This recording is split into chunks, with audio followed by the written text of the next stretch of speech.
Beatification is a step towards sainthood in the Catholic tradition. But it's not all the way to sainthood, but it's well on the way, and it's a legitimate step in sort of rising above oneself and towards a kind of spiritual redemption.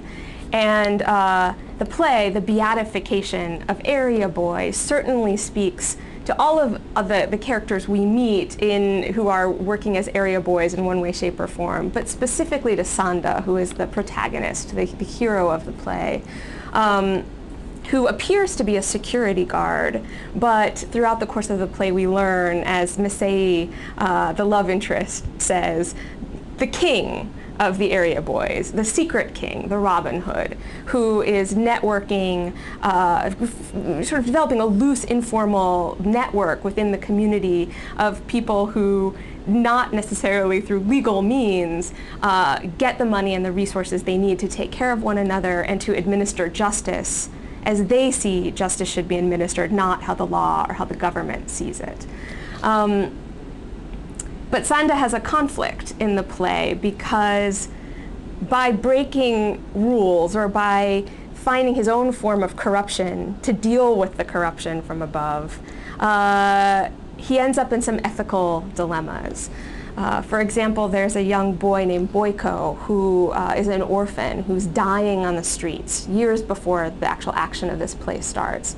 Again, a huge problem in Nigeria, across a number of different countries in Africa. We see also in South America, where there's no social structure to take care of these children, and they are, in fact, either left to die on the street or, in some cases, as the play mentions in South America, actively assassinated by government programs to get rid of them.